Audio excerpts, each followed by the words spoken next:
Olá, gente fina, tudo bem com vocês? Na aula de hoje, a gente vai estar estudando a parte dos alimentos e nutrientes.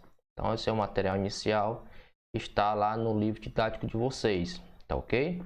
Então, hoje a gente vai entender qual a diferença entre essa parte de alimentos e nutrientes, qual é a importância, como por exemplo, de se alimentar bem, e também quais as consequências de você ter uma alimentação desregrada, uma alimentação sem ser balanceada.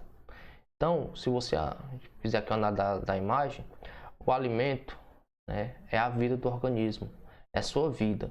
Então, a pessoa que se alimenta bem tem uma vida tranquila, tem uma vida favorável, principalmente em relação à sua saúde. Já quem não se alimenta bem tem alguns problemas, né, principalmente problemas na sua saúde. Então, vamos lá. A obesidade. Se a gente imaginar um cenário, principalmente no Brasil, há uns 2, 3 décadas atrás, né, a gente teria grande quantidade de casos no Brasil em que o grande problema era as pessoas serem subnutridas, né, ou seja, serem extremamente magras, devido a sua alimentação ser pobre energeticamente. Já hoje no Brasil, e não um cenário único no Brasil, mas na América Latina, no mundo em geral, os problemas no caso da obesidade. Então aqui a gente pode observar que no Brasil as pessoas, né, que têm a idade inferior, né, a 18 anos, 56,9% da população está com sobrepeso, ou seja, está com peso acima do ideal, mas não chega a ser obeso. 20,8% está com obesidade, né? Mas lá na frente a gente vai ter uma tabela em que a gente vai aprender como calcular se você está no peso ideal, se está em sobrepeso. Mas o que é preocupante é que a taxa percentual de pessoas que têm menos de 18 anos de idade e que está, né, obeso é algo bastante alarmante, porque você observa aí que a gente tem 20,8% de pessoas menores de 18 anos que são ou que estão obesas.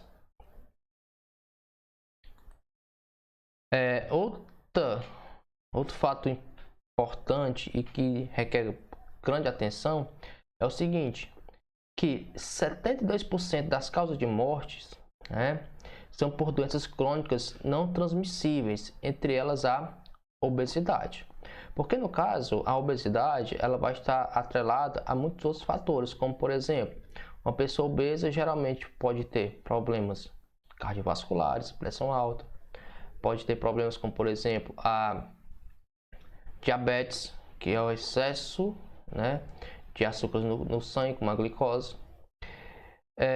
Pode ter problemas, né, de acúmulo de gorduras nos órgãos. E aí a gente pode imaginar um grande problema quando essa gordura se acumula na parte interna dos vasos sanguíneos. E aí a gente vai entrar, né, em outro dado importante e preocupante, é que 31% das causas de morte são por doenças cardiovasculares. E essas doenças também estão todas relacionadas à obesidade. Então, o que é que causa a obesidade? Tem alguns fatores, como por exemplo a herança genética. Sim, a obesidade, alguns estudos apontam que pode ser um caso de herança genética, passada pelos genes dos pais para os seus filhos. Então vamos analisar esses casos aqui. A gente tem aqui no primeiro caso, os pais da criança têm o genótipo e por consequência se observa o fenótipo, né? O genótipo são os genes e o fenótipo são aquelas características que a gente consegue observar visualmente, são magros, né? Eu teria aqui no seu peso ideal, na sua massa corpórea ideal. E aí acontece, essa herança genética vai ser passada para os filhos, que tem a tendência, tá certo, de serem magros. Quero abrir aqui uma observação. Não necessariamente porque o genótipo é para ser uma pessoa magra, que a pessoa pode se alimentar à la vontade, do jeito que quiser, e ela vai continuar sendo magra, não. pode ser que aconteça que a pessoa engorde e chegue ao estágio de obeso. Então, não somente só o genótipo é o suficiente para te garantir que a tua vida toda tu vai ser uma pessoa que vai estar na massa corpórea ideal. Já nesse segundo caso, os pais já são gordinhos e o filho também nasceu gordinho, porque a gente está vendo aqui que essa herança genética foi passada de pai para os filhos. Agora, a principal causa da obesidade é a alimentação. Observe que nesse primeiro caso aqui a gente tem uma dieta balanceada de carboidratos, proteínas, lipídios. Tem aqui, né, a sobremesazinha, porque ninguém é de ferro, todo mundo merece. Mas eu quero ressaltar a diferença da pessoa que faz a alimentação adequada para a pessoa que está no estado obeso. Você observa que a maior parte aqui dos alimentos está baseada em frituras, né? E a principal fonte energética aqui são os lipídios e os carboidratos. E observa que a diferença de um sorvete de um para o outro. Enquanto você aqui está se alimentando moderadamente, que essa é a palavra, você pode comer de tudo, mas só que de maneira moderada, a quantidade ideal.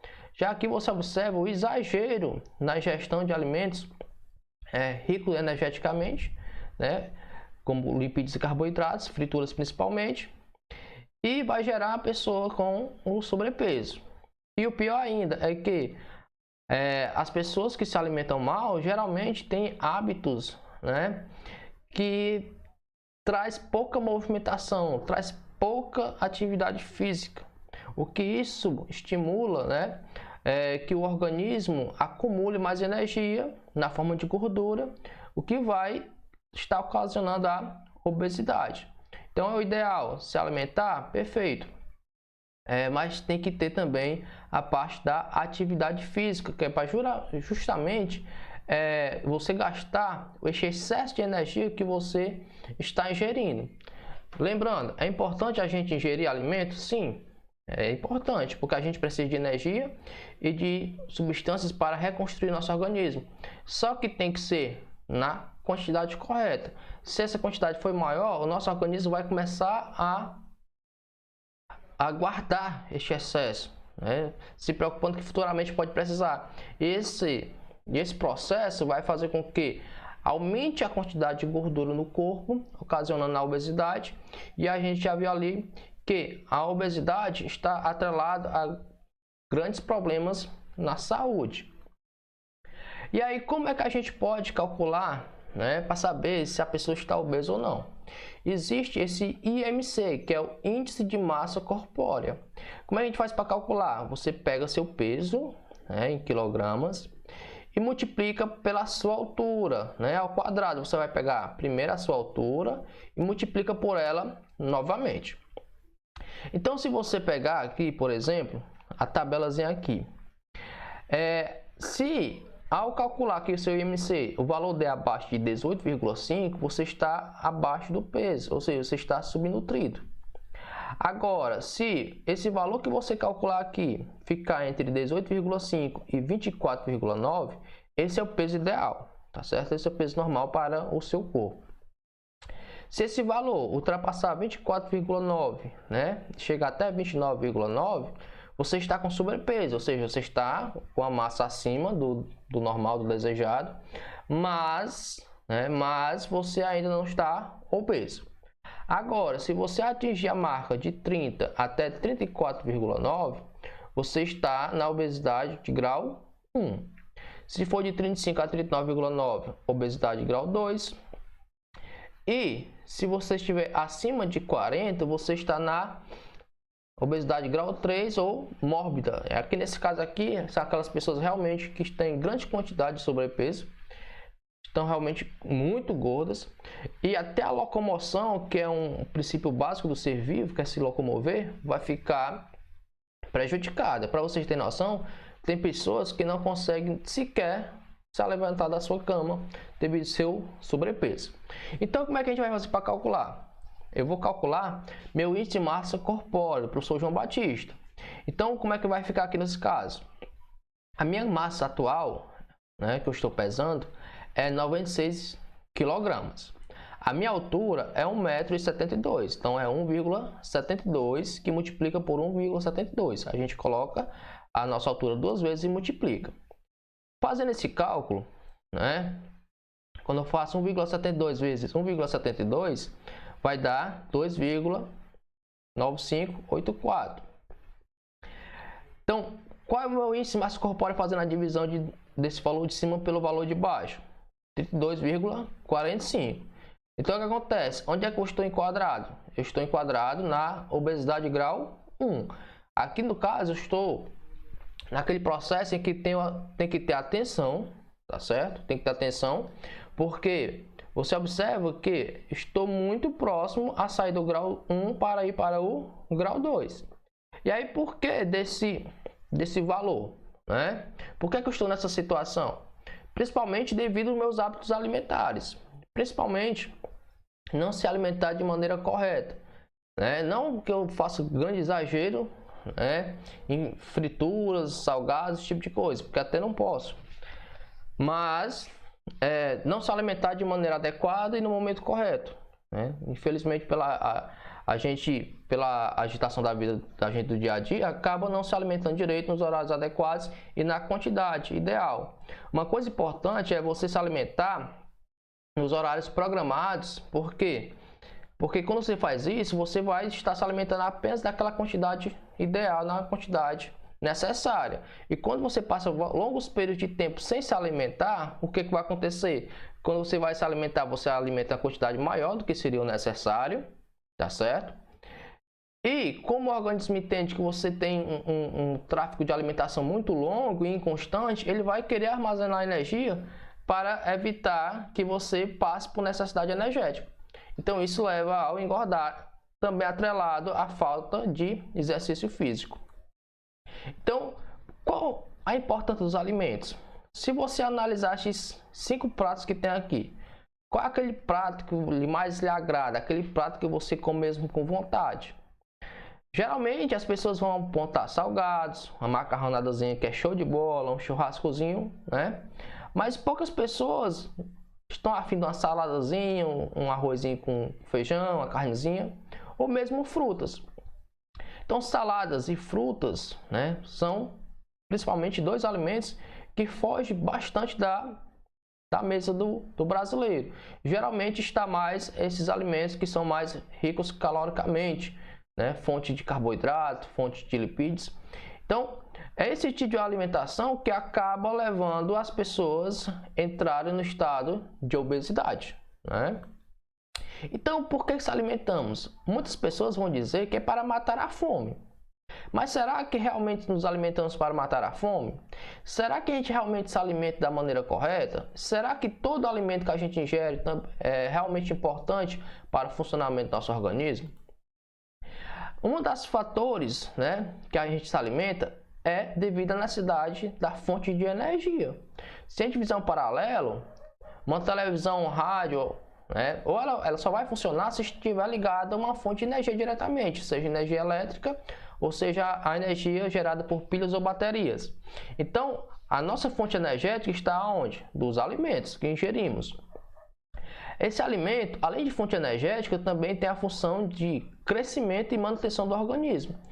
A todo momento, principalmente você que estiver na fase de crescimento, então para você crescer, você vai precisar de nutrientes para constituir seu corpo. Ou então, se tiver uma parte lesada, você, por exemplo, levou um corte, né? Então, precisa fazer uma reposição daquele tecido perdido. Então, o alimento ele é fonte para crescimento do organismo, assim também como a manutenção. Também ele é importante na regulação das funções vitais, né? Então, para o nosso organismo funcionar, existem várias substâncias responsáveis pela regulação das funções do nosso organismo, como por exemplo, os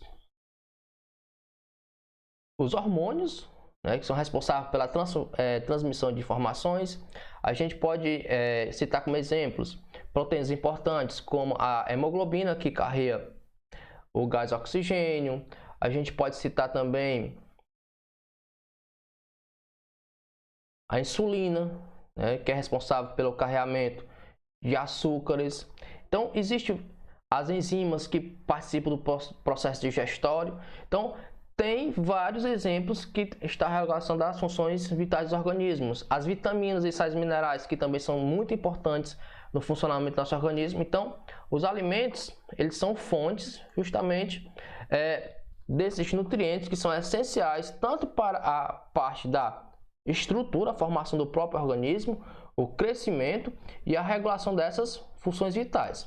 O que acontece? É comum as pessoas confundirem alimento com nutriente, né? Estão relacionados, sim, mas não quer dizer que são sinônimos. O que acontece?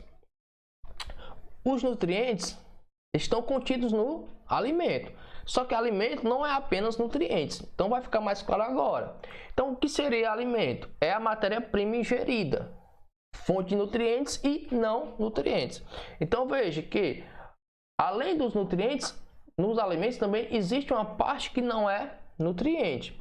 E o que seria o nutriente? São aquelas substâncias que fornecem a energia para o nosso organismo funcionar. Desenvolvimento, que no caso está relacionado ao crescimento e à manutenção do organismo, né? Reparar partes ou que estão envelhecidas ou que foram danificadas. Na regulação do funcionamento, que aí vai entrar, como eu já falei, as proteínas, que aí no caso a hemoglobina, carregamento de gás, oxigênio, né? As enzimas que vai fazer parte digerir o alimento no sistema digestório, vai ter os glóbulos brancos na parte da defesa do organismo, vai ter as proteínas e sais minerais que também participam dos processos de regulação. Então, e tudo isso está relacionado na manutenção do organismo. Então, se algum nutriente ou um conjunto de nutrientes estão em baixa, estão em falta, vai causar desequilíbrio no funcionamento do organismo, chegando a causar alguma doença. Também, como o excesso também faz mal para o organismo. E aí os não nutrientes. Esses não nutrientes, eles não fornecem energia, tá certo? Eles não fazem parte da construção do organismo, mas são fundamentais. Por exemplo, a água. A água, ela participa de vários processos metabólicos do nosso organismo. E, como exemplo, a água, ela é um excelente, né, meio para as reações bioquímicas acontecerem. É só lembrar que em torno de 70% do nosso organismo ele é formado por água. O restante vai entrar proteínas, lipídios, carboidratos, sais minerais e por aí vai.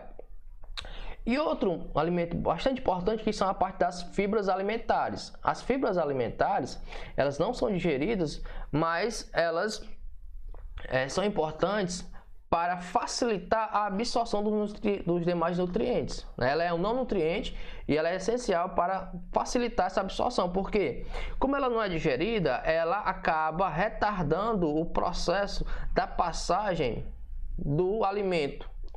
Então, se esse alimento ele passa mais devagar pelo intestino, né, delgado, por exemplo, vai facilitar a maior absorção de nutrientes, né, pelo organismo. Se o alimento passasse muito rápido, a quantidade de nutrientes absorvida seria pequena. Então, o nosso organismo ficaria pobre de nutrientes e iria ocasionar doenças como relacionada à subnutrição, né? Então, resumindo o negócio, os alimentos eles são fontes de energia e substâncias necessárias para o corpo. Então, no conjunto, quando eu pego energia e essas substâncias, elas vão ser responsáveis pelo crescimento do organismo, o reparo dos tecidos, o que vai ocasionar o funcionamento saudável do corpo. Desse outro esquema, ele é muito parecido com esse primeiro, mas o que acontece? Ele vai estar mais especificado. Os alimentos contêm os nutrientes e também os não nutrientes, como por exemplo a água e as fibras alimentares. Esses nutrientes, eles vão ser responsáveis para quê? Fornecer energia, então tem a função energética. Tá? Aqui no caso a gente está mais especificando as funções desses nutrientes. Usados para o crescimento e reparo dos tecidos, então aqui vai ser a função plástica. E na parte do regulamento e funcionamento do corpo, então a função reguladora. Então veja bem, quais são as funções desenvolvidas pelos alimentos? Função energética, fornecer energia. Função plástica, crescimento e reparo, né? e a função reguladora, ou seja, estão reguladas ao funcionamento.